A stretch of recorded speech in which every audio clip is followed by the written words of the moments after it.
চিঠি দিয়া দিছেন আবু বকর জান্নাতি।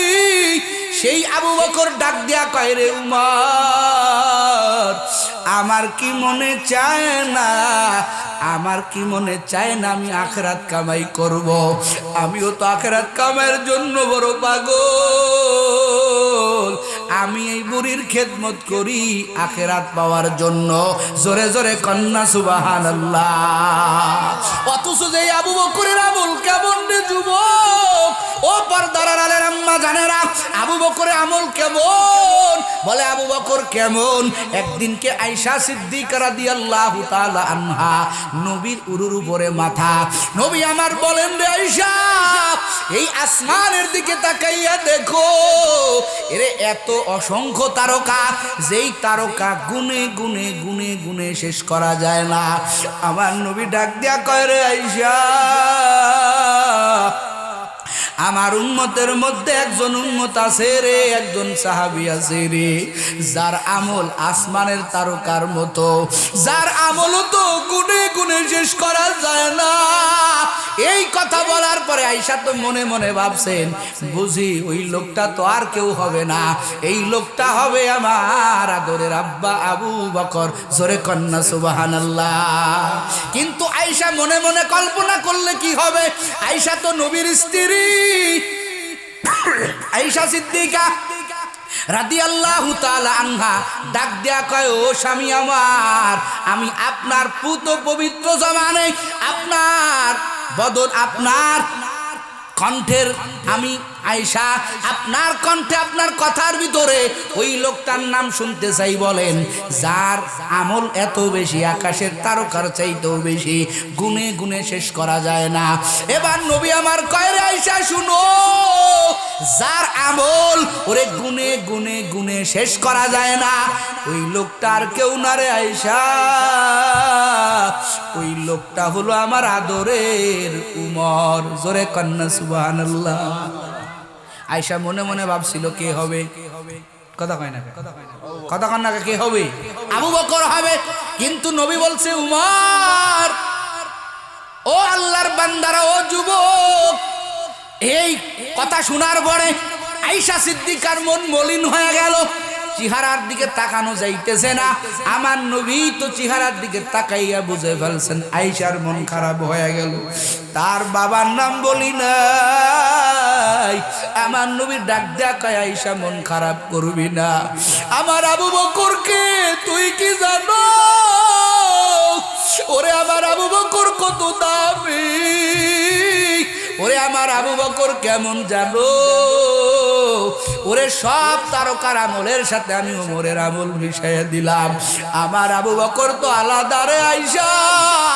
ওরে আবু বকর আমার কেমন?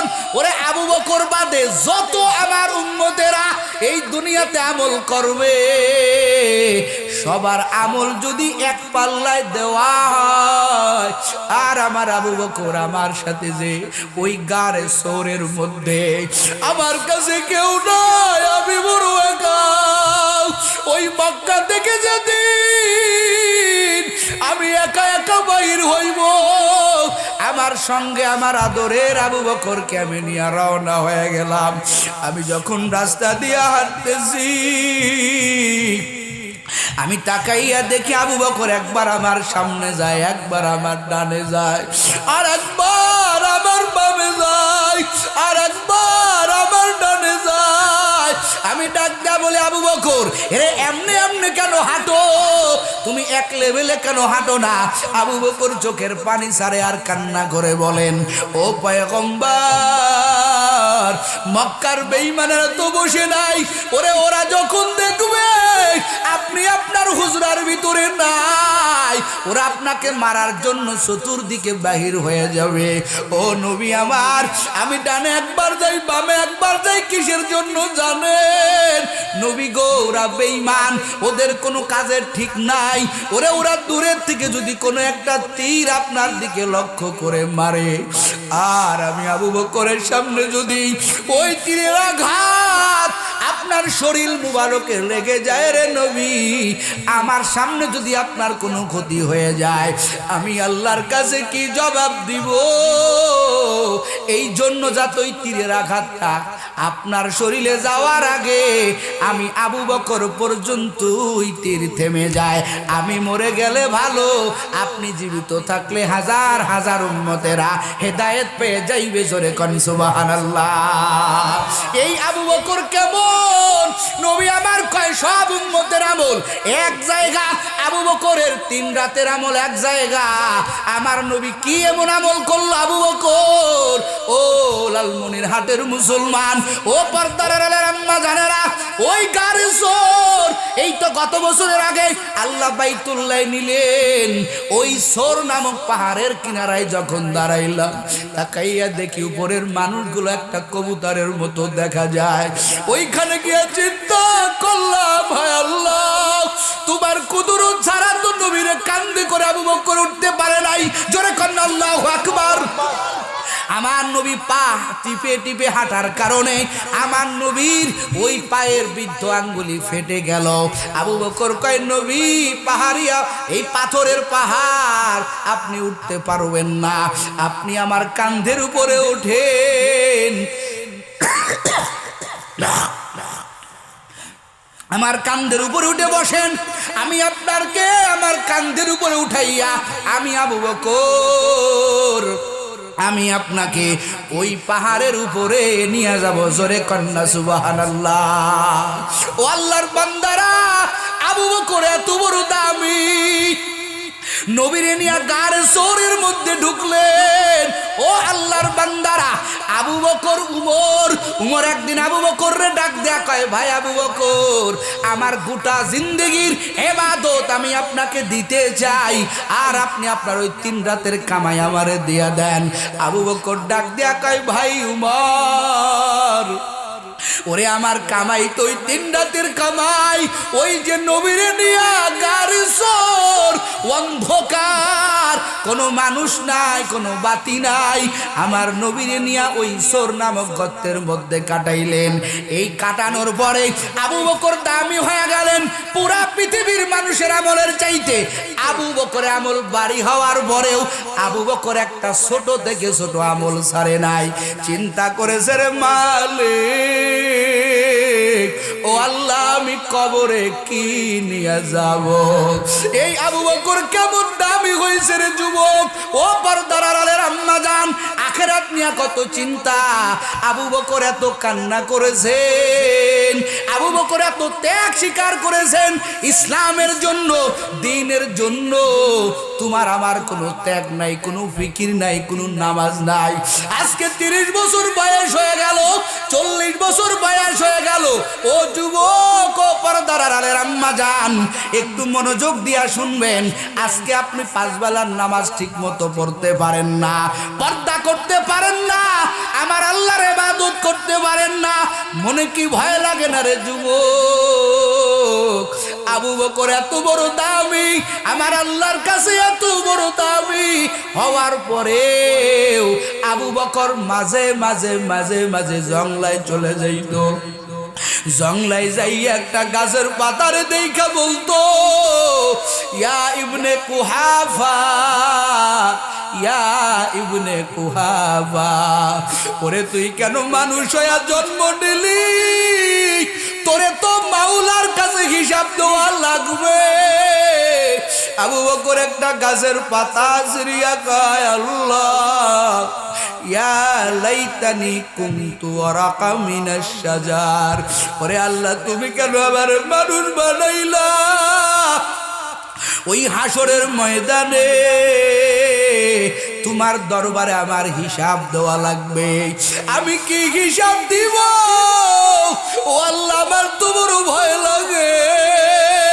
ও আল্লাহ, এই গাছের পাতাটা কত সুন্দর, ওরে তুমি যদি আমার একটা গাছের পাতা বানাইতা, ওরে আমি পাতা হইলে আমার কোনো হিসাব হতো না, আমারে ছাগল খাইয়া ফেলতো। আমি তো একটা মানুষ, আমার তো তোমার কাছে হিসাব দেওয়া লাগবে। ও আল্লাহ, আমি কি নিয়ে তোমার দরবারে যাব? এই ছিল আবু বকরের ঘটনা। ওমর রাদিয়াল্লাহু তাআলা আনহু ওরে মাটির সাথে তার মুখ খুঁজতেন, মুখটা বারবার মাটির সাথে লাগাইয়া ডলতেন আর বলতেন, ইয়া ওয়াইলাকা উমর, উমর রে তুই ধ্বংস হয়ে যা, ইল্লাম ইয়াগফির রাব্বুক, ওরে উমর তোর মাওলা যদি তোরে ক্ষমা না করে, এরে উমর তোর কি গতি হবে? এই সাহাবারা যদি আখিরাতে চিন্তায় এমন কান্না করতে পারে, এরে লালমনিরহাটের মুসলমানের যুবক তোর কি চিন্তা আসে না রে বাবা? ও পর্দার আড়ালের আম্মা জানেরা, আর কয়দিন বাহাদুরি করবি, আর কয়দিন বেপরদাগিরি করবি রে যুবক, আর কয়দিন আমার মাওলার নাফরমানি করবি? তুই কি তাকাইয়া দেখো না তোর বয়সে কত যুবক ওরে কাবনের প্যাকেট হইয়া কবরে গেল। আজকেও দেখলাম একটা তরুণ আলোচক, নামটা মনে নাই, হুন্ডা অ্যাক্সিডেন্ট, আল্লাহর বান্দা কবরে চলে গেল। আল্লাহর বান্দা একটা বড় মসজিদের মুয়াজ্জিন, এমন কোন দিন নাই রে যুবক লাশের ঘটনা কানে আসে না। চোখে দেখতেছি, তুইও তো মোবাইল দেখো, ওরে কত যুবকের লাশের খবর তুই পাও। এই যে জুলাই মাসে কত ছাত্ররা আন্দোলন করতে গিয়া কত ছাত্ররা ইন্তেকাল করলো, শহীদ হয়ে গেল, এরে যুবক দেহের তাজা রক্ত জমিনে ঢেলে দিল। ও পর্দার আড়ালের আম্মা জানেরা, আর কয়দিন বেপরদাগিরি করবেন, আর বেনামাজি হয়ে কয়দিন কাটাইবেন? ওই কবরের ভয় কি নাই? এরে আম্মা জান, কবরের ভয় করিও, আমার মাওলার ভয় কলবে ঢুকাইও রে যুবক। তোদের হাতে দড়ি পায়ে দড়ি রে যুবক। আজরাইল কিন্তু তোমার পিছনেও দৌড়াইতেছে, আমার পিছনেও দৌড়াইতেছে। যেদিনকে তোমার আমারে টান দিয়া ধরবে, একটা সেকেন্ড সময় দিবে না রে বাবা। আজকের ময়দানে তওবা করিও, আজকে থেকে তওবা করো, আর গুনাহ করবা না, আর নামাজ কাজা দিবা না। আখিরাতের চিন্তায় আজকে থেকে বাজবালার নামাজ পড়বারে যুবক, দাড়িটা লম্বা করবা, আর বেপরদাগিরি করবা না রে আম্মা জান। খাঁটি তওবার নিয়ত যদি হয়, দুটা হাত আল্লাহরে দেখাইয়া দাও, লিল্লাহি তাকবীর। আয় আল্লাহ, তওবার নিয়তে হাত উঠাইলাম রে মালিক, আয় আল্লাহ আমাদের তওবা কবুল করেন আল্লাহ। এবার যুবক আর এক যুবকের কাছে গল্প করে, এক বন্ধু আর এক বন্ধুর কাছে গল্প করে, বলে বন্ধু আমি তো ছিলাম একটা বদখোর, আমি তো ছিলাম একটা গাঞ্জাখোর, আমার চরিত্রের কোনো ঠিক ছিল না। আমার বাড়ির সামনে একটা মহিলা পর্দা করত, কখনো তার চেহারা ওপেন করতো না, বাহির করতো না। আল্লাহর বান্দির ভিতরে বহু তাকওয়া। আমি একদিন আমার বাড়ির ছাদের থেকে ওই তার বাড়ির মহিলা, ওই বাড়ির মহিলাটাকে আমি একদিন দেখতে পাই, তার চেহারাটা গোপনে গোপনে দেখতে পাই। আমি তার চেহারা দেখিয়া পাগল হয়ে গেলাম। পথে তারে আমি প্রস্তাব দিলাম, ও আল্লাহর বান্দি, আমি তোমার চেহারা দেখে বড় পাগল, তোমার সাথে আমি সম্পর্ক করতে চাই। আল্লাহর বান্দি কয় সম্ভব না, আমার বাবা যদি জানে তাহলে আমাকে মেরেই ফেলবে, আমি পারবো না। আমার তার সাথেই সম্পর্ক হবে, যে হবে আমার প্রাণের স্বামী। কথা কন ঠিক কিনা? এইরকম আল্লাহর বান্দি জমিনে আছে না নাই? বহু আছে। ও যুবক, প্রস্তাব দেওয়ার আগেই তোমার বান্ধবী ফালায়, কথা কয় না কেন?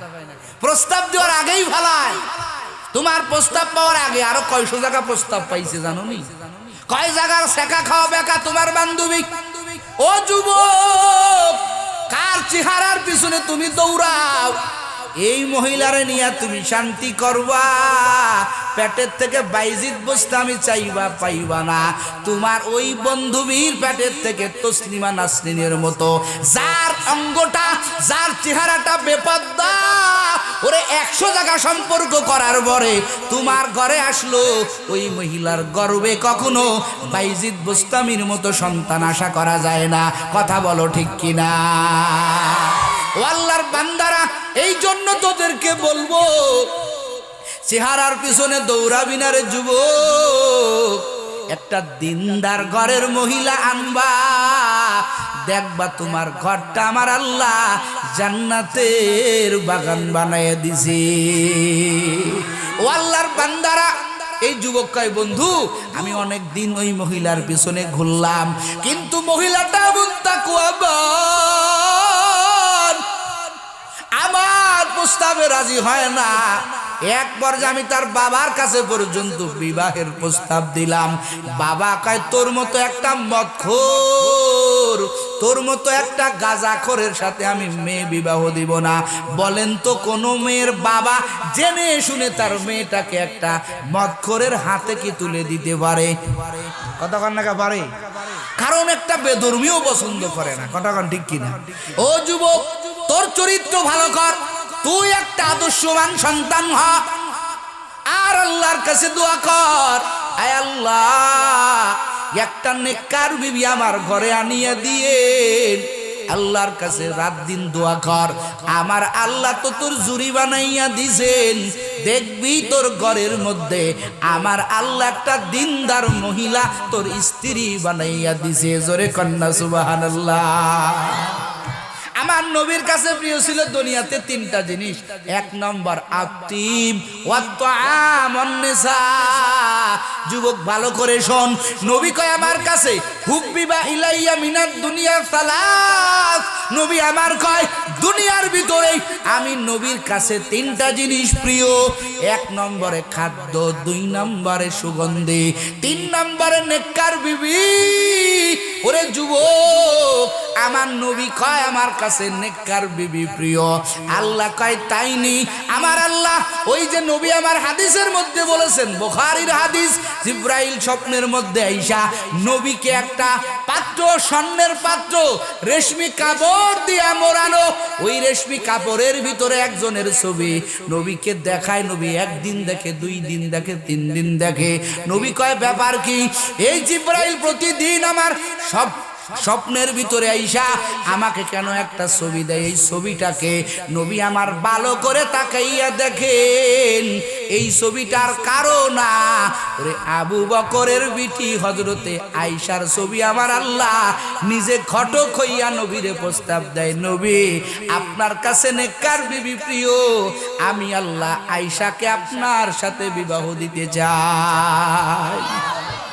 নেককার বিবি প্রিয় হলে আল্লাহ ব্যবস্থা করে দিবেন, এ ভরসা আছে তো? এ যুবক কথা কও, আছে তো? এজন্য দৌড়াদৌড়ি করা যাবে না, মেসেঞ্জার খুঁজতে হবে না। ও আল্লাহর বান্দারা, যুবক, ও পর্দার আড়ালের আম্মা জান, একজন মুত্তাকি বান্দির কত পাওয়ার, খুব মনোযোগ দিয়া কথাগুলো নিবেন রে আম্মা জান। ওই আল্লাহর বান্দা বন্ধুর কাছে গল্প করে, মনে আছে তো? কয় বন্ধু আমি ফেল মেরে গেলাম। ওই মেয়ের বাবা তাড়াতাড়ি করে মেয়েটাকে অন্য জায়গায় বিবাহ দিয়া দিল। কয়েক বছর পরে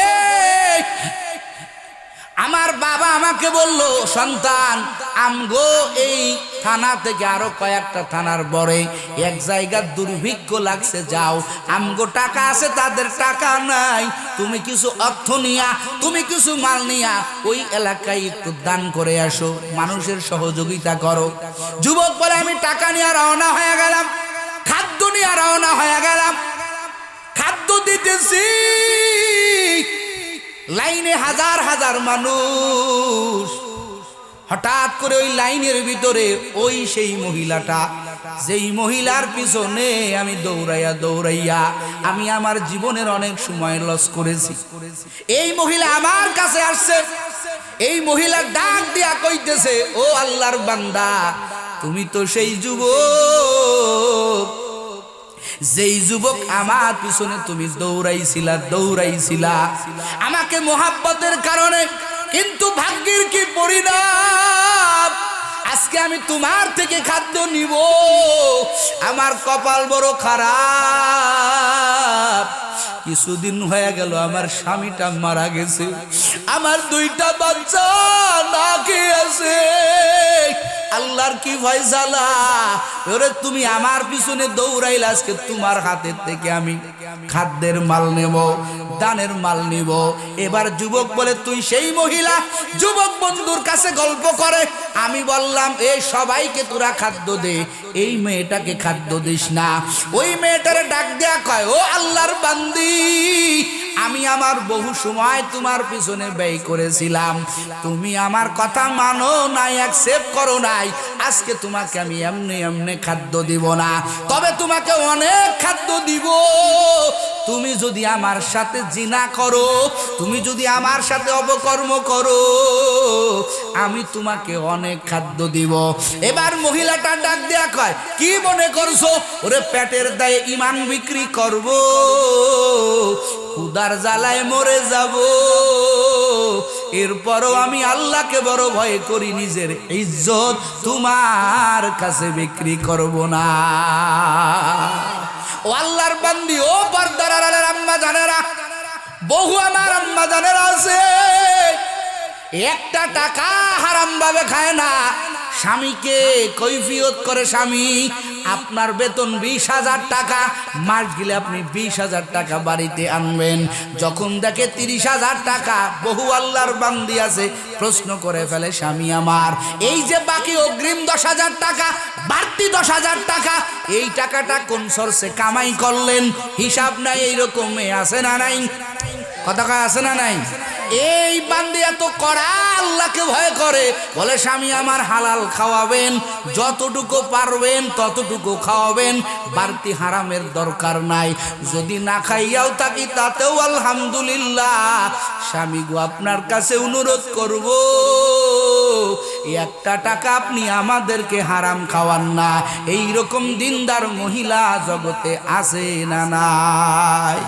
ও আল্লাহর বান্দিরা, ও পর্দার আলের আম্মা জানেরা, এমন কিছু বান্ধু আছে, আবার বিপরীত কিছু বান্দিও আছে, যারা কয় স্বামী আমার এই মাসের ভিতরে আমার 2টা বালা কিনে দিতে হবে।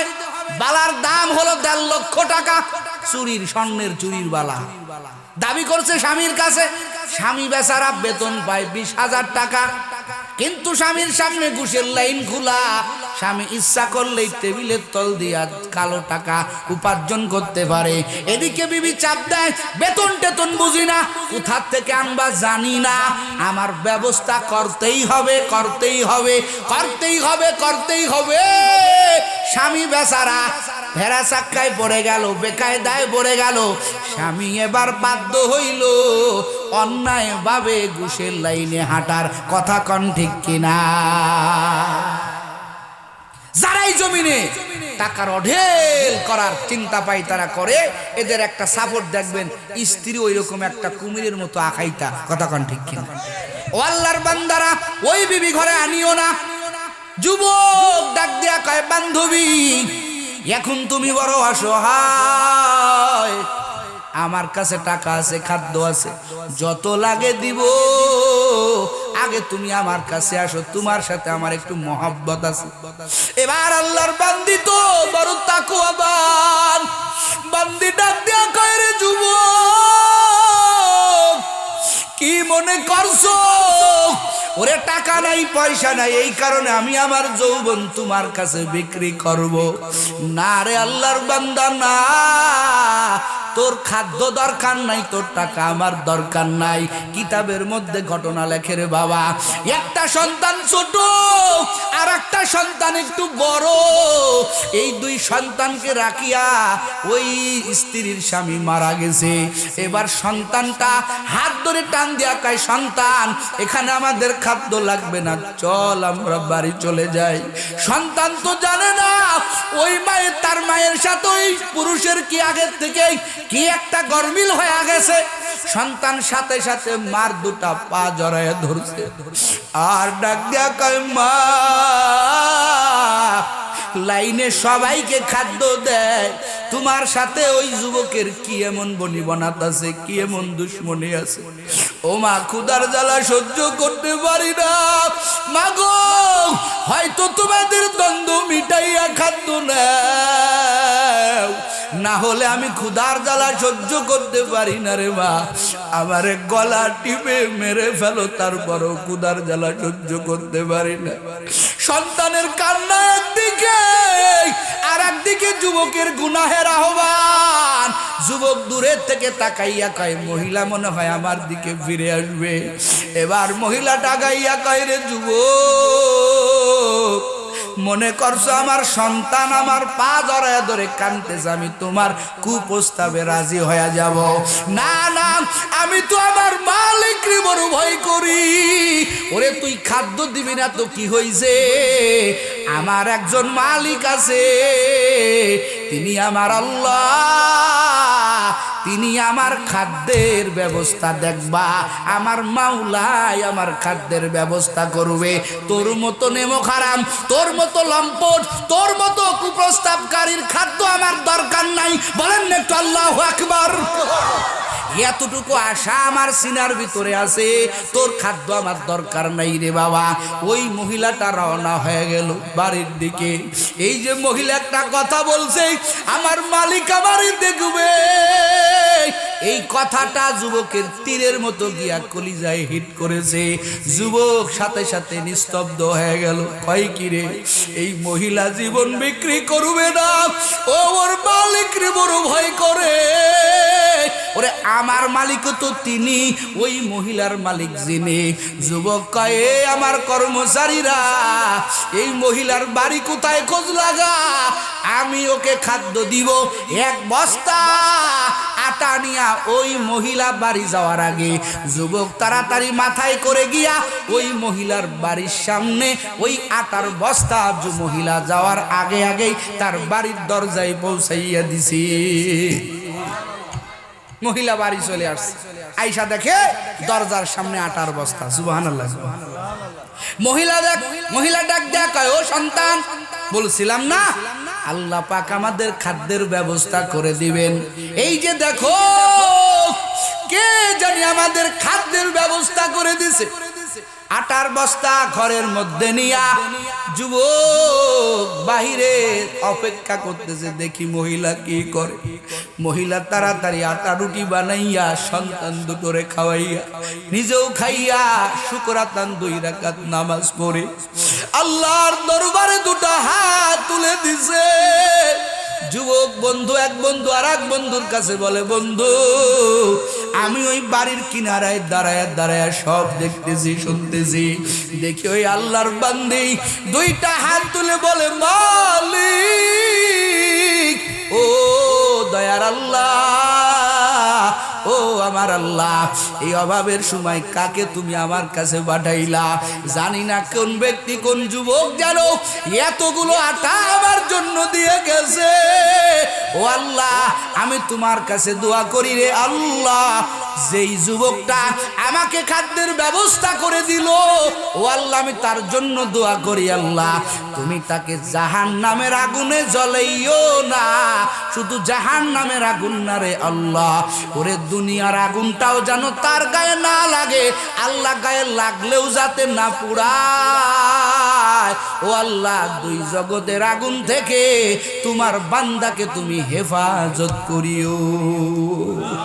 যুবক ডাক দেয়া কয়, রে বন্ধু, আজকে আমার হাতে আগুন লাগে কেন পুড়ে না জানো? ওই মুত্তাকি বান্দির দোয়া, যেই বান্দি আমার আল্লাহকে ভয় করে, তার দোয়া আমার আল্লাহ ফিরায় নাই। ওর পর থেকে আমার গায়ে আগুন লাগে, কিন্তু আমার শরীরে আগুন পুরায় না। ও আল্লাহর বান্দারা, মুত্তাকি হওয়ার দরকার আছে না নাই? মুত্তাকি বান্দার দোয়ার দরকার আছে না নাই? এই জন্য তোমার আশেপাশে বহু মুত্তাকিরা আছেন, তাদের কাছে যাওয়া, তাদের থেকে দোয়া নিবা, আমার আল্লাহ তোমাকে ভালো বানাইয়া দিবেন, আমার আল্লাহ কবুল করে নেবেন। এই জন্য আমার আল্লাহ কয়, ইয়া আইয়ুহাল্লাযীনা আমানুত্তাকুল্লাহা ওয়াল তানজুর নাফসুম মা কদ্দামাত লিগাদ। আল্লাহ ডাক দিয়া বলেন, হো ইমানদারের দল, 1 নম্বর আমি আল্লাহকে ভয় করি। ও দুই নম্বরে আল্লাহ কয় বান্দা এই জমিনে চিরদিন থাকতে পারবা না, এখান থেকে একদিন তোমাদেরকে বিদায় নিতে হবে। ও বান্দা তুমি পরকালের জন্য হিসাব করো, চিন্তা করো। ওয়াল তানজুর নাফসুম মা, নিজের জন্য হিসাব করো। এরে যুবক, আমরা সবাই তো আমাদের জন্য হিসাব করি। কিসের হিসাব? ওরে বাড়ি কেমনে করব, গাড়ি কেমনে করব, কিভাবে মাল কিনবো, কিভাবে টাকার পাহাড় বানাইব। রে যুবক, মনে করতেছো গাড়ি তোমার, বাড়ি তোমার। না না, বাড়িও তোমার আসল না, নারীও তোমার আসল না, টাকাও তোমার আসল না। তোমার আমার আসল হইল তোমার আমার নেক আমল। কথা কোন ঠিক কিনা? সব খুদা, সব বেকার, সব নষ্ট। একটা জিনিস আমার আপনার আপন, যেতে হবে ওই কবরে, যেতে হবে ওই কবরে, সঙ্গে কিছু যাবে না। 3.5 হাত জায়গা পাবি, পাবি না রে বিছানা। 3.5 হাত জায়গা পাবি, পাবি না রে বিছানা। কথা কোন ঠিক কিনা? আজকে তুমি যাদের লাগি করছো বাহাদুরি, একদিন তারা পার করিবে, তুমি হইবা কবরবাসী। ঠিক কিনা?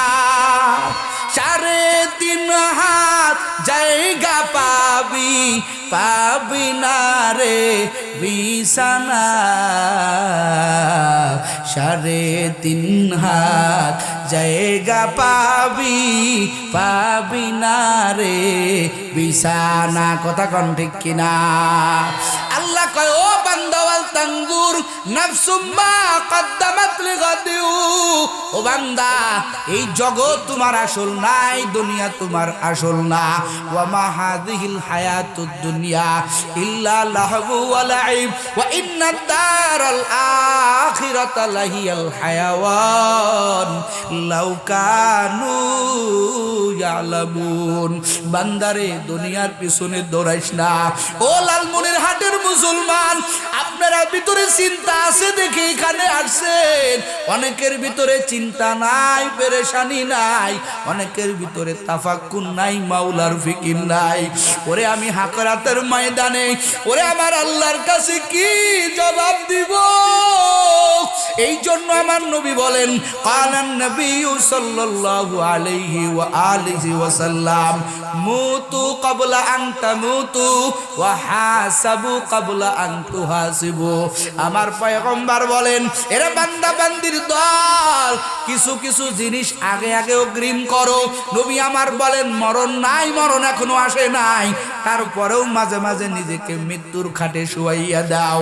মরার আগে মরিও, দেখবা দুনিয়াতে তোমার আমার কেউ আপন না। কথা কন না কা? কেউ তোমার আপন না রে যুবক, সবাই তোমারে আমারে রেখে চলে যাবে। যাইতে হবে ওই কবরে, চিন্তা করে দেখো না, এই জীবন তোর খেলার জীবন, আর তো কিছু না। কথা কন ঠিক কিনা? এই দুনিয়ার বাড়ি গাড়ি, এই দুনিয়ার বাড়ি গাড়ি কিছুই সঙ্গে যাবে না। যাইতে হবে ওই কবরে, চিন্তা করে দেখো না। কথা কন ঠিক কিনা? ও আল্লাহর বান্দারা, আল্লাহ কায় ফিকির করিও, মরণের বেলায় হাসরের ময়দান আমি আল্লাহ দণ্ডায়মান করব। ওই হাসরের ময়দানে তুমি কি নিয়ে কবরে যাওয়া?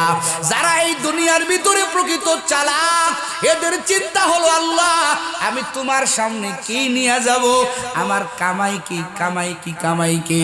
আমার আল্লাহ কয় কামাইটা করো তাদের তরিকায়, যারা কামাই করে করে চলে গেছেন। উলাইকা নামতাহানাল্লাহ, আল্লাহ কয় যাদেরকে আমি পরীক্ষা করছি এরা এদের পরীক্ষায় এরা পাশ পেয়ে গেছে, ফাইনাল পাশ পেয়ে গেছে। এদের মতো তুমি চলিও, আমি আল্লাহ তোমার চলাটাও সহজ করে দেব। কাদেরকে অনুসরণ করবা? নবী আমার বলেন মা আনা আলাইহি ওয়া আসহাবি, বলে তাদেরকে তুমি অনুসরণ করো, তাদের কথা মতো তুমি চলো। বলে যাদেরকে আমি আল্লাহ পরীক্ষা করছি, বলে তারা কারা? বলে তারা আমার নবী, বলেন আমার আদরের সাহাবায়ে কেরাম। তাদের অনুযায়ী চলিও, দেখবা তোমার চলার পথ সহজ হয়ে গেছে। ও আল্লাহর বান্দারা, সাহাবায়ে কেরাম এই দুনিয়াতে জীবন যাপন করছেন কেমনে করছেন? একটা মুহূর্তের জন্য